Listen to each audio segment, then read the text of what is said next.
Hey, welcome to the show, everybody. My name is Mike, and I will be the host. This is the Leadership Toolkit. Thank you, first off, for taking the time to tune in and join me today. Our goal of this podcast all of the time is to make sure that we provide great value to you as a leader or manager to be able to grow yourself and your team. I interview people from multiple different verticals of business to hear about their wins, to hear about some losses, and how to break through barriers. So thank you, and give you tools to succeed, right? That's what the toolkit's about. So thank you for joining me today. I have an absolutely phenomenal guest. Joining us today is Miss Olivia Atkin, founder and CEO of Achieving Success. She's got like her bio is so phenomenal. We were talking right before the show. I don't even know where to start. She's got a Bachelor of Science in Business Management, a Master's of Business Administration.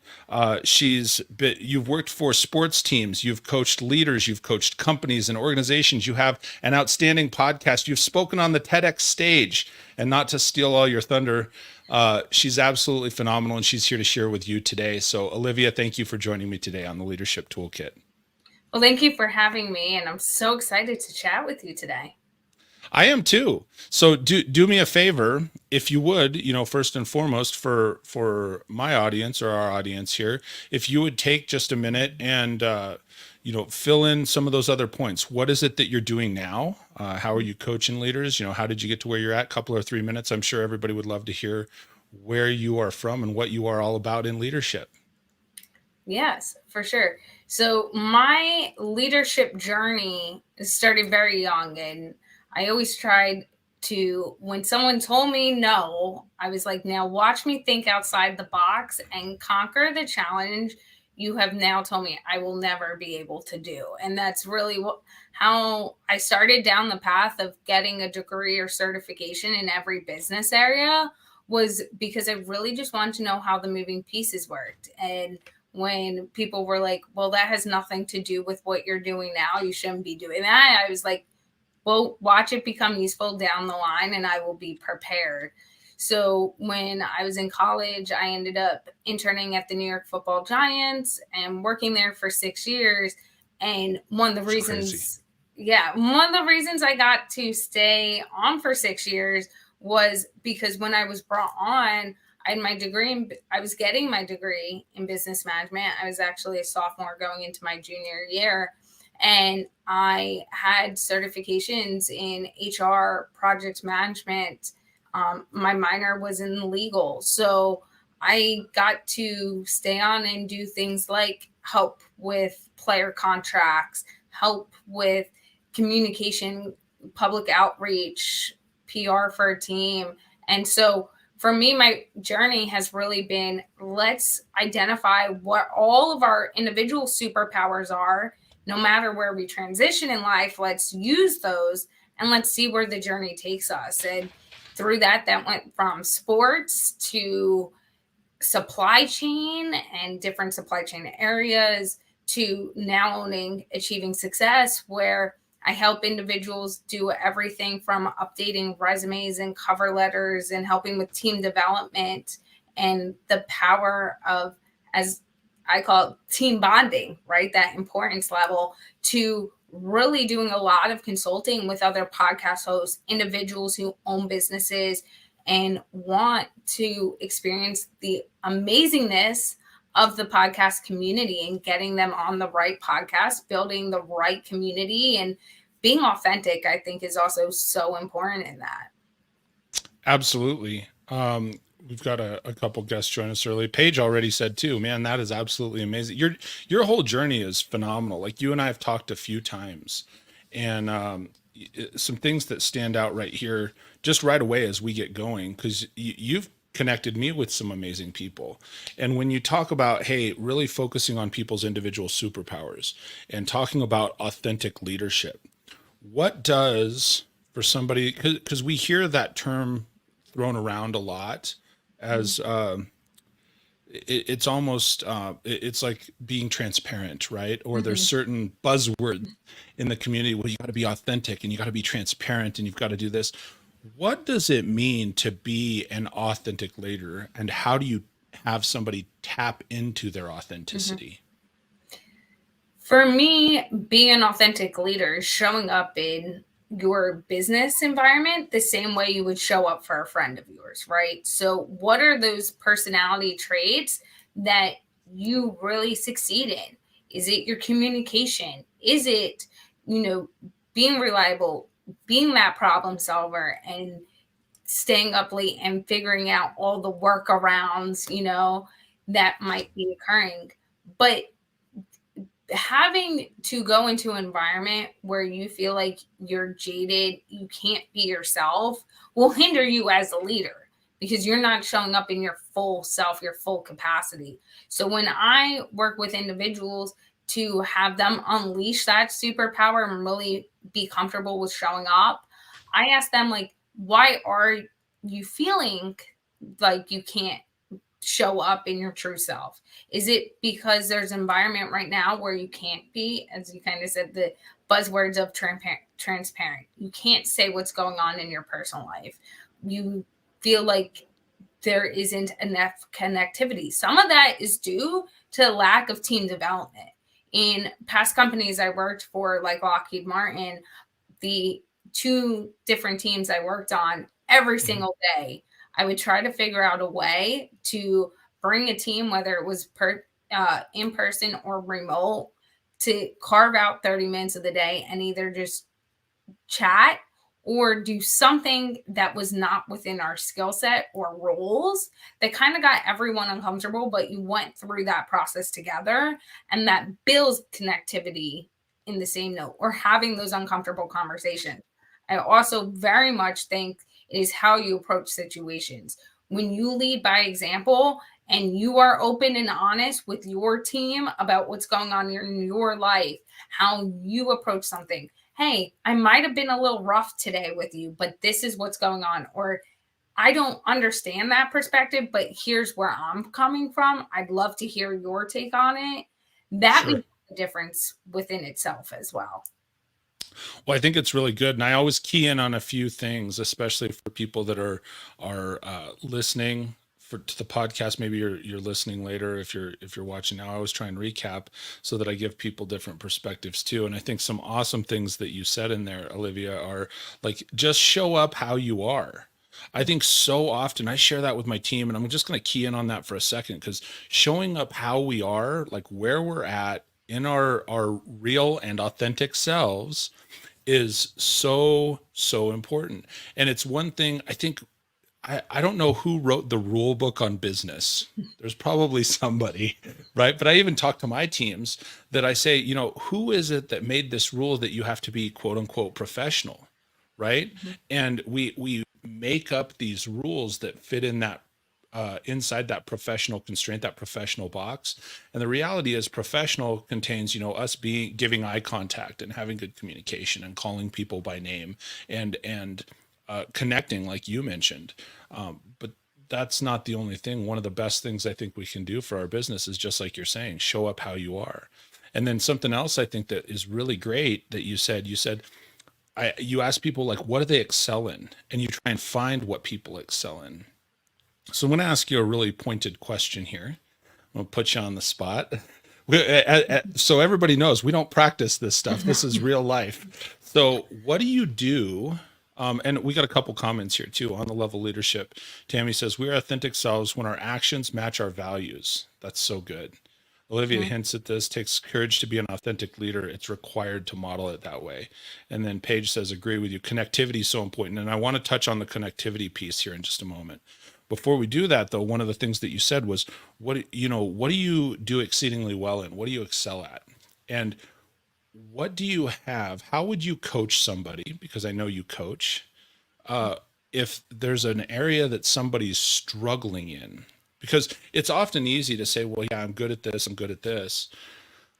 It's hard for people sometimes to say, I suck at this, I'm not very good, and be able to bruise our ego and take that hit. And what are 2 or 3 things that you would tell somebody to do, like actions that they might do to improve in an area that they're not good at? So the first thing I always say to individuals, and including myself, right? I'm not perfect in any sense of the means. And where I was a year ago in many aspects of my life, as Mike, you and I have talked about, is completely different of where I stand today just because of the experiences I've had. And part of that, it lies within the fact you have to get comfortable with being uncomfortable. You have to know that the small things that make you uncomfortable today, the sooner you start practicing them, the sooner you start doing those one action a day, that 5 minutes, 10 minutes a day, you start repeating that action, you will become a lot more comfortable with it. So first, I ask that, like, what are you uncomfortable doing? And why are you uncomfortable doing it? And once you start, and once you start diving into that, you find that sometimes it's just you haven't practiced that skill set. You haven't practiced that motto.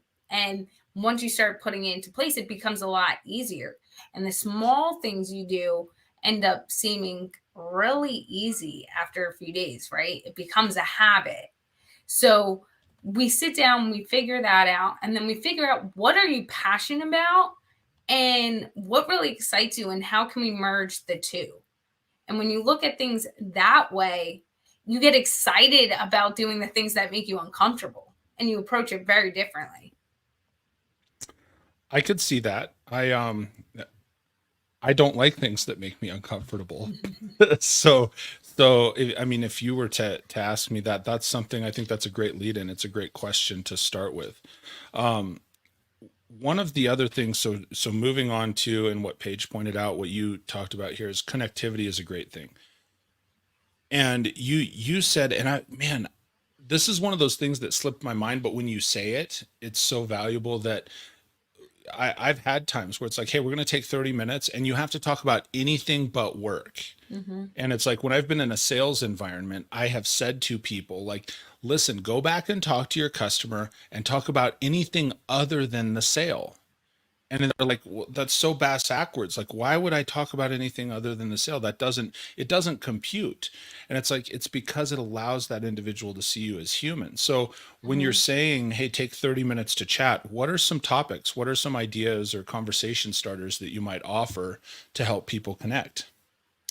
The first thing I always do is, like, what has been going on in your week personally, right? We all have, a lot of times we're all juggling a lot of different things, whether it's dinner with friends or traveling, or you're preparing for that trip you've been looking forward to for a while. So I always ask with that question, and you have to meet someone in their space. If they're more jaded and not comfortable just diving in and telling you every nitty gritty piece of their life, you have to meet them in that environment. You could be the most extrovert out there, right? I'm very much a people person. I will tell you, and yeah, I will tell you anything you want to know about my journey in my life. But a lot of people aren't. So when I show up in a space, I will ask that question. I will start telling them about me. And the second someone realizes, I will have a conversation about anything they want to have a conversation about. It's been such a crazy day today. Been moving from one task to the other, and I'm overwhelmed. Or, oh, my dog had to go to the vet today and have surgery, so I'm like distracted a little bit of how that went.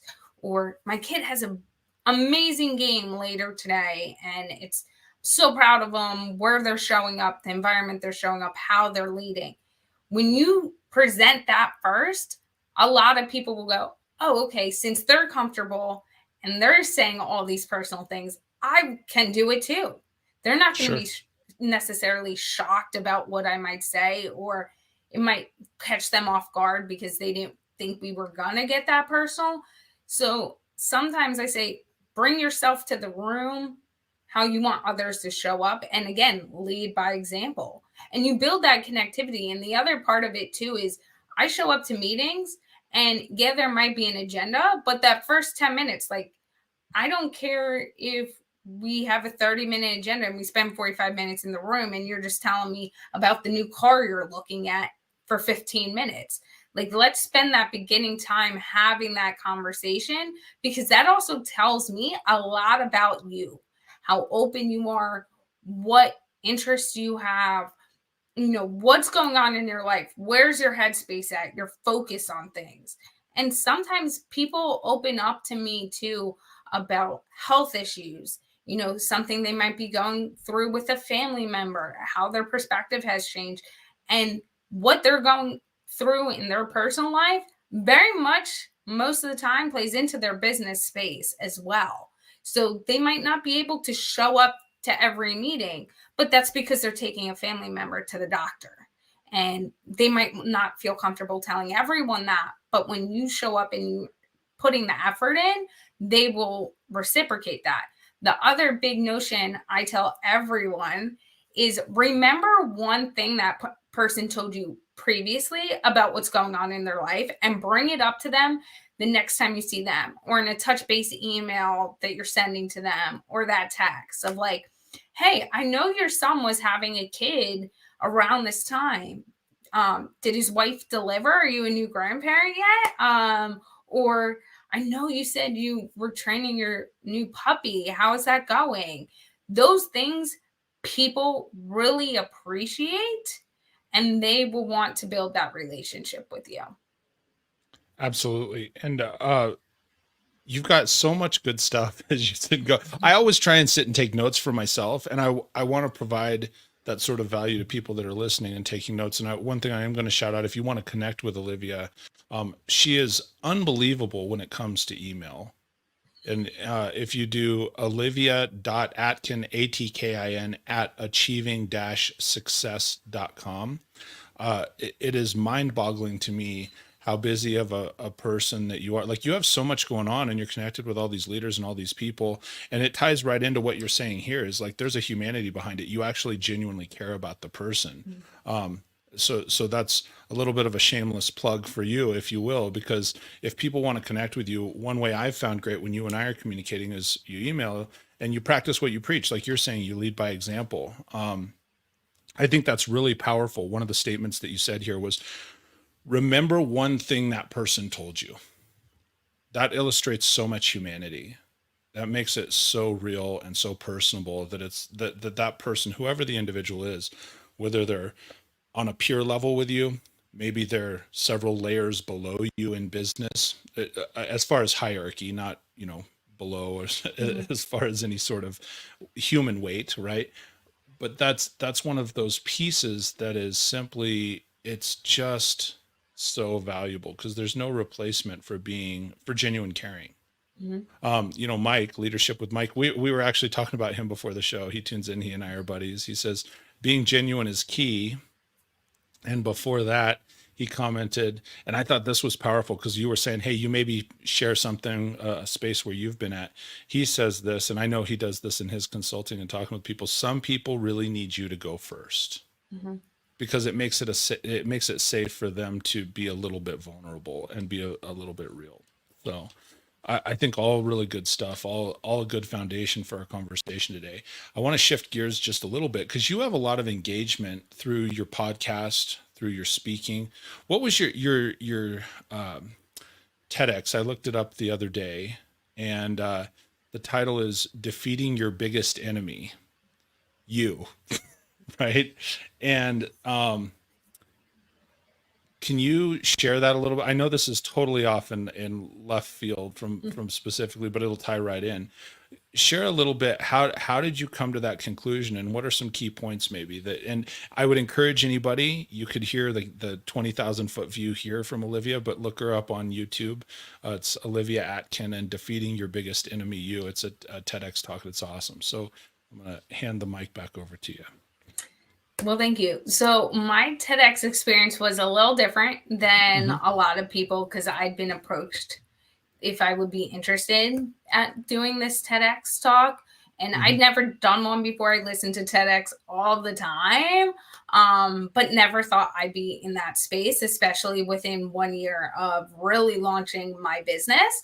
And for me, when going through the overarching theme of that TEDx Botham Jean Boulevard, it was about resiliency, leadership, technology, and sports. And they really brought me on because of the podcast and different people's experiences. And my experience breaking certain glass ceilings and dealing with health issues when I was younger that really set kind of my trajectory and how I look at things throughout life.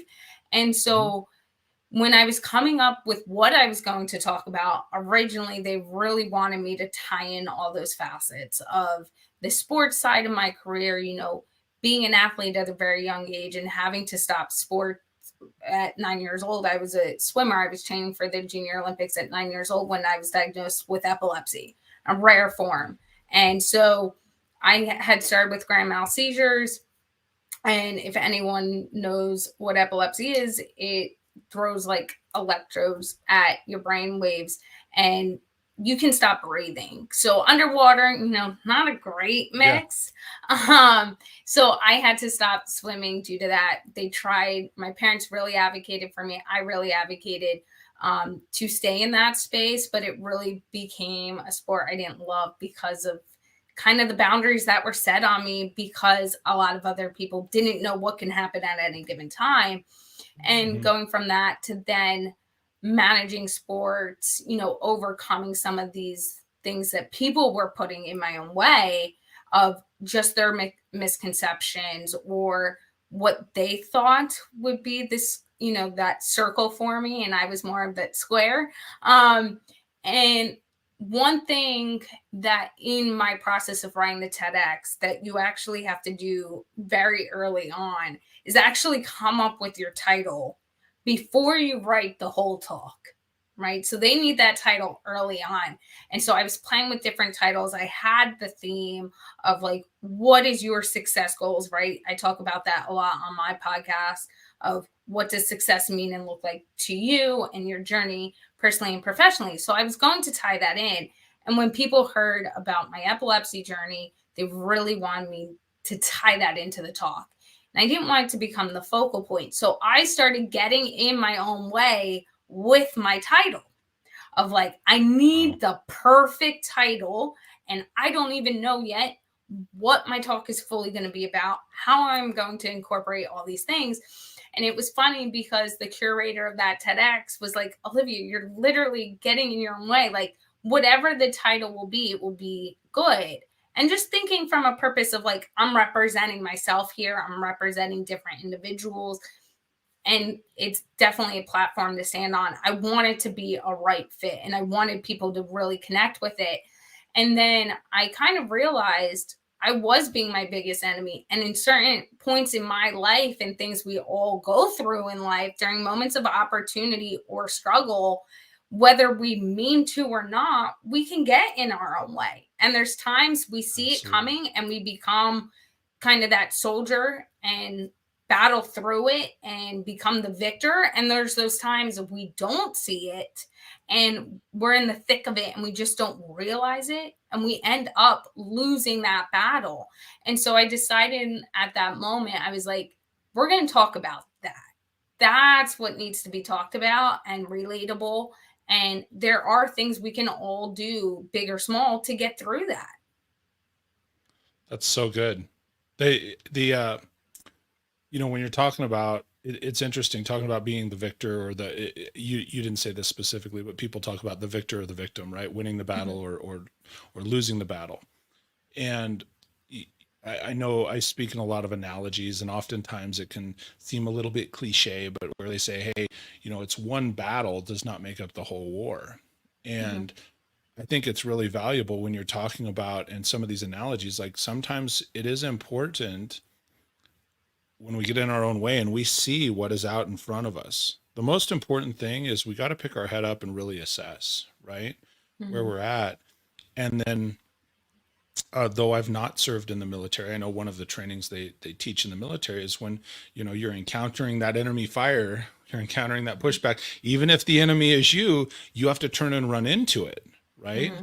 And so I think those are really valuable points. And I would encourage anybody, go watch Olivia's full talk.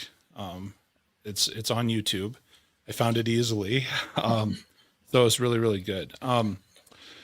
So moving into one of the things that you do with achieving success is you interface with a lot of really high level business leaders. Mhm. And one of the unique things I find when it comes to business, oftentimes if you own your own business, automatically you receive the title business leader, right? And I think something that you've interfaced with, I couldn't even imagine the number of CEOs, owners, high level managers, and business leaders.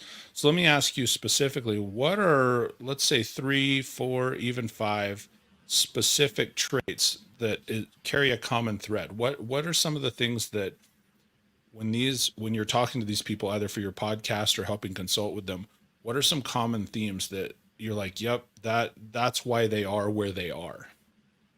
Oh, for sure. And to start off, that one of the statements I always make to people when talking about leadership is leadership isn't a role, it's an action. So you can be named the manager or the leader in a group, but if that was just a title handed to you and you're not doing any actions that align with that, you're not really the leader, because 9 times out of 10, there's someone else in the group behind the scenes being the leader. So everything gets done, the team's working together, all groups are moving. So when I work with high performers or people who are looked at as leaders, whether that's in the pro sports world, who are clients in business, in any space, podcasting, especially when I start to work with them to get them on podcasts, I go, what is your purpose? What is your passion? And what do you want to get out of this experience as well? And with high performers and a lot of true leaders that embody that, it's sharing the mistakes I've learned so that Mm-hmm. others can learn from that and not repeat it.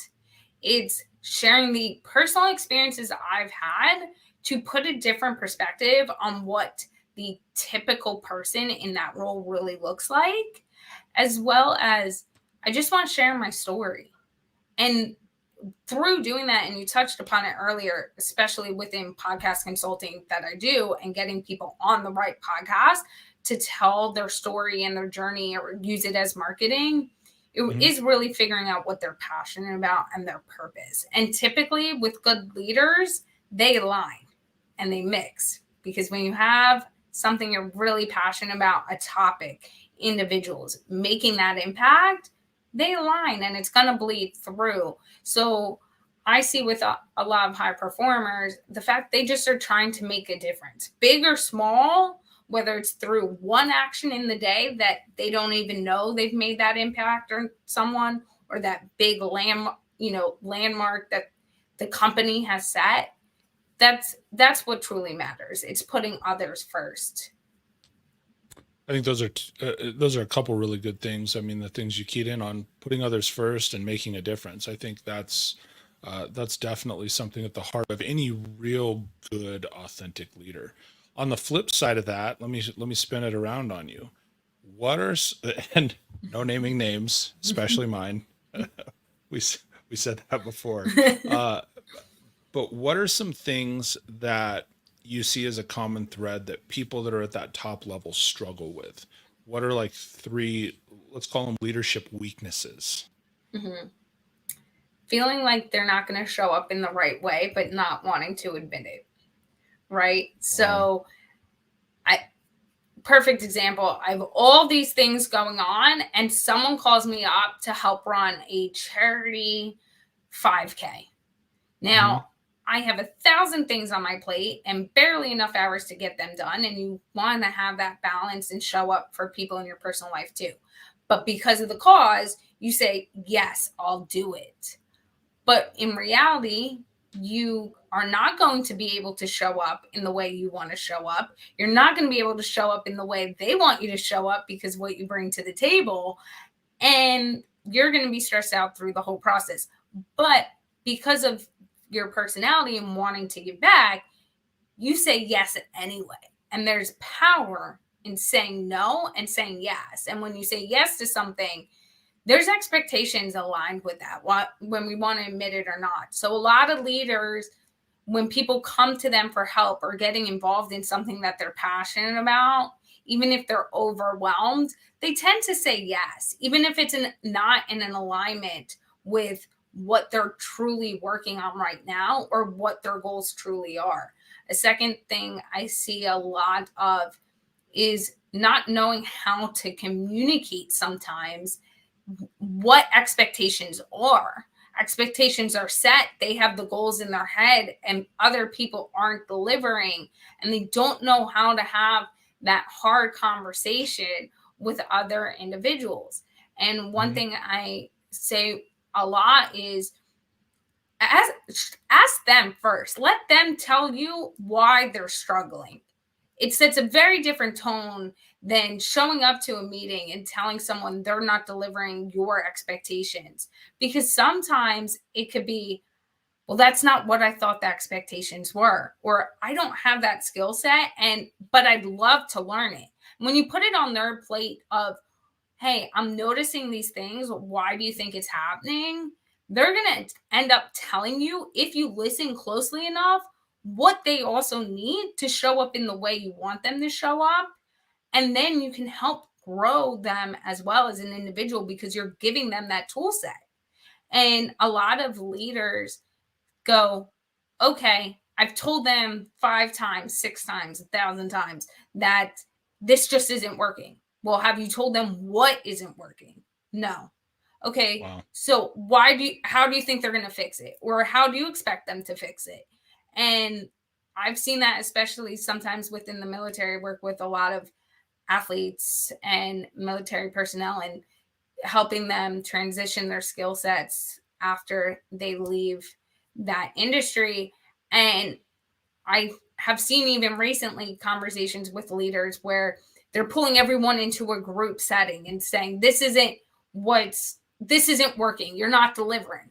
But 9 out of the 10 people are, and that one person is going, well, nothing was specific. Nothing was told to me. And they leave that meeting feeling like they're not doing anything wrong and they're going to keep delivering the same result. So I think it's the transparency, but also setting it up in a positive communication stream than negative right off the bat. And that's the difference between a combative conversation and a healthy conversation as well. Those are all really good things. I'm just going to recap and a couple things. Let me throw this banner back up on the screen here for one moment. There it is. So if you have not already connected with Olivia, you can do that on LinkedIn. You go to linkedin.com/n/ and it's just like it sounds, Olivia Atkin. So OLIVIAATKIN. And you could send her a connection request so that you can have more of these awesome one-on-one conversations. So a few things that I heard you say, and I think this is so powerful. Because I said, okay, what are some leadership weaknesses? What are some things people struggle with? Just to reframe it a little. And you said, what I heard you say was leaders feeling inauthentic or like they can't show up how they want to show up, but then not being able to admit that. Mm-hmm. I have felt that lots of times. And I think too, let's be honest. I think in any leader, because we're human, like that happens. You show up and you're supposed to be that strong leader. You got to be like you've said it several times during this podcast, you got to lead by example. So you expect I've got to be the example and I can't show any, chinks in the armor, no cracks. And so I think that's really powerful. Second, thing here, you said communication of expectations. What were you going to say there? I'm sorry. No, and sometimes that spills over too. What I was going to say is it spills over into your personal life. I'll put a little anecdote in there to show you. Sure. 2 of my best friends, I will take full credit of this. I got them to admit 10 years ago that they liked each other, and they just got married recently. But I was the maid of honor in the wedding, and again, being the bride and groom planning everything themselves and being best friends with both of them, I was very much in the thick of it themselves. And What ended up keep happening is no matter how busy I was with my business, preparing for TEDx, going on that stage, and they understood those things, they're like, well, Olivia always shows up. Olivia always is the problem solver. I could come, she's going to listen, she's going to shoot different solutions, or have I thought about it this way, de-escalate a stressful situation. So I get a lot of those calls, and I was like, or like just planning different events. I plan the whole bridal shower, I plan the whole bachelorette, which I love doing, but it was also me feeling like I have everything on the plate. And because they have these expectations of me and I'm so overwhelmed, how do I go? This might not end up being everything you think your expectations are, because you've seen me deliver so many other things in the past. But my capacity on my plate right now is so filled because of the workspace, then ends up spilling into the personal space. And like, even one of the running jokes for the maid of honor speech, and they like did this to the best man. Well, we don't have to worry about Olivia. She's a TEDx speaker. She's going to deliver an out of the world maid of honor speech. And I'm sitting there going, you told me 2 weeks ago to write a maid of honor speech. Like, I've been traveling, and there was that pressure, but also the fact that I got up to give my speech and I didn't have full time to fully memorize it because of everything going on. So I'm already self-doubting myself that they've been telling everyone I'm going to deliver the best speech of my life because I'm a TEDx speaker and I could show up and deliver this. And I'm going, okay, it's not the same preparation. There's different emotions involved in it too, right? I'm giving a speech to two of my best friends and all their family members. But also, when it was time to give the speech, as you can see, I wear glasses and I can't wear contacts. So that day, in all the photos and different things, I wasn't wearing my glasses. And typically the flow of weddings is you do the walk in the entrances, people sit down and start eating or get their food, then they do the speeches. Well, this DJ decided we're going to all walk in and do our entrances, and the maid of honor and the best man are immediately going to start doing their speech. So I thought I had time to get my eyeglasses so I can see my paper that I've been practicing with, and I couldn't even do that. So like, I got done and I was like, I highly disappointed them. Like, I just knew, and I didn't. They loved the speech, but I knew in myself it wasn't delivered the way I could have done it. And I think that it's been a perfect example too that I've been giving of like how expectations in your business and how you show up in your business or business environments can very much spill over into that personal side.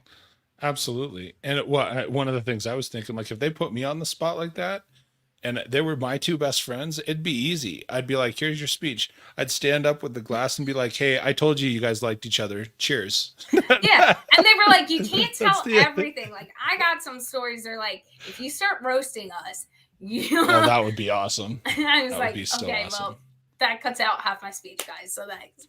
So one of the other things that you said, as far as weaknesses or struggles that leaders have, is communication of expectations. And I think that's really valuable too, because so often as a leader, especially if it's our business, right? We have this grand idea of this is how it's all going to work out. This stuff's going to happen. So, and so often, because it's so drawn out in here, I think any of us, myself, you've probably experienced this, other people, it's like, hey, I've got this full idea. Why should I have to flesh it out for you? So what are some ways do you think that leaders could do a better job of communicating what their expectations are? I think one of the ways is your transparency, right? So whether you're working on an idea and you're like, hey, these are just ideas. How do you see this happening? What do you think the process will be like? Starting that line of communication really helps in setting, the boundaries of what can be accomplished, timelines, expectations, the whole 9 yards. It's also understanding of how you're delivering the conversation, right? Going back to something I previously said, is if you're setting expectations in a negative tone, half the time people are going to shut down. and no one's going to Sure. even hear you, right? So even if you've done it, they're not actually listening to you. So how are you having that conversation? And also think about the ways that that person you're talking to perceives information, meaning do hitting bullet notes of like, hey, this is what I need, this is what I need, this is what I need. That's all they need, and they're good to run for it. Does that individual need those dates of, hey, I'm going to need this by this date, this by this date? And that's how you know they'll deliver due to expectations. You have to know how that person also shows up. And that's another example of being a good leader. Not everyone has the same mindset. Not everyone has the same skill set. Not everyone will listen the same way and deliver due to that. And you see that a lot in sports too. I've seen it in a lot of different environments of people going, well, I perform well when I get yelled at, right? A lot of coaches, if I yell at the players, they're going to listen. And I'm like, well, yeah, maybe half your team listens when you're yelling because it triggers their mode and they're going to want to perform better. But the other half is shutting down. And if you went up to them and said, hey, here are the little things. If you fix this one thing and it's going to fix X, Y, and Z, they're going to end up fixing it. But because you didn't break it down for them and you were yelling, they shut down, walked away, and nothing was kept from that conversation.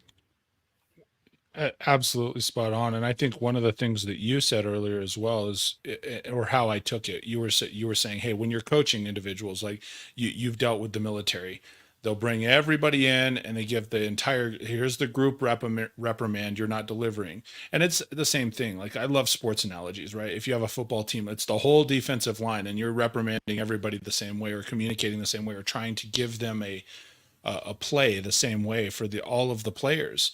And so one of the things, or what I took from you saying this, was be specific with individuals. There's a time for the overarching message, but there's also a time to be very specific with the individual. And I think the only way that you can do that is, like you're saying, like, you have to know the players on your team.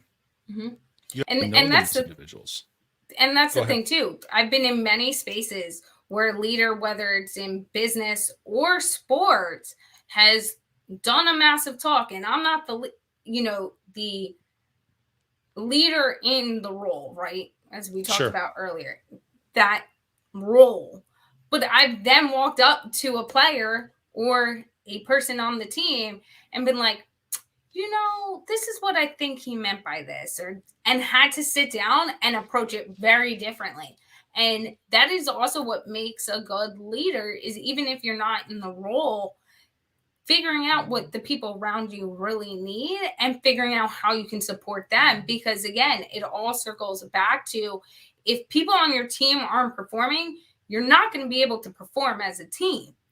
So when you get to help them succeed, you're helping the whole group succeed.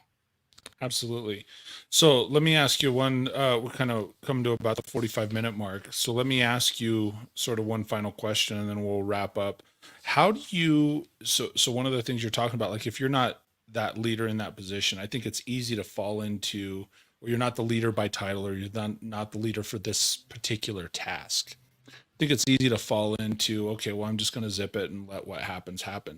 How would you advise leaders, or how would you advise people to have others bring new ideas to the group so that you can see group success? Yeah, so in any role I've ever been in where I'm not the leader, whether it's by title, that is something I'm good at, of like, I will straight up say, hey, what do you think? Or put my opinions in and not stay quiet. Because think about it this way. If you stay quiet, who are you ultimately helping and who are you ultimately hurting? So you're hurting yourself, you're hurting the group, you're hurting potentially the bottom line. And if it's something you don't ethically believe in too, you're now you're not aligning your values, right? So for me, I'm definitely the one in the group and asking the questions other people don't feel comfortable asking, and having that difficult conversation and doing it in the group setting so everyone can actually gain value from it. But sometimes it is simply going, okay, this is what I'm hearing. Can there be clarification? And not stepping to someone, I don't want to say stepping, but like meeting someone at their line of like, hey, I respect you. I just have some questions. Can you clarify these things? And then you open the space for communication. I think that's really good. I think it's important. And I hear that a lot on the shows is like continue asking questions. And that goes for both sides. As a really good leader, you should be asking questions of your team. As a really good team member, you should be asking questions of your team and of your leader. And I will tell you, in my experience, if a leader has a problem with you asking questions, it's generally, and I'm going to take a bold statement here, it's generally because they're a weak leader or they're inexperienced, So Olivia, any sort of final thoughts? I could keep going. We could keep having this conversation for hours. Like I've got 2 pages almost worth of notes and stuff here. So that you've shared. So thank you for that. Any final thoughts sort of as we take us out of this episode, ma'am? I would say figure out what your superpower is. Sit down, and it can change all the time. Those skill sets that you are having in your life right now, you might change direction and pivot, and that's totally okay. And I actually think it's very acceptable and more people should do it. But take those things that you really thrive in and see how it could connect into your next journey. That is really good advice. Very good advice. So that's a great way to take us out. Thank you, Olivia, for joining me today on the Leadership Toolkit. I appreciate you very much. I'm honored that you spent the time with us. And I'm going to go ahead and take us out. So for everybody that tuned in with me today, thank you so much. I appreciate your time. Your time is valuable. Your energy is valuable. The fact that you take the time to tune into this show, do me one favor. If you gained something out of this episode, and I know you had to have from listening to Olivia speak, please share this episode. Click that share button, share it with somebody that needs to hear this message. Throw some thumbs up, put some likes, and make sure you subscribe to the channel here for new episodes of the Leadership Toolkit, because that's one way that you get notified, and it helps the YouTube algorithm and all of the podcast algorithms when you're subscribing to the podcast and the show and putting likes on it and sharing it with people that need to hear. So I would really appreciate if you would do that. I thank you so much for spending your time with us today. I hope you have a great rest of your week. And until we speak next, be great. We'll talk soon, everybody.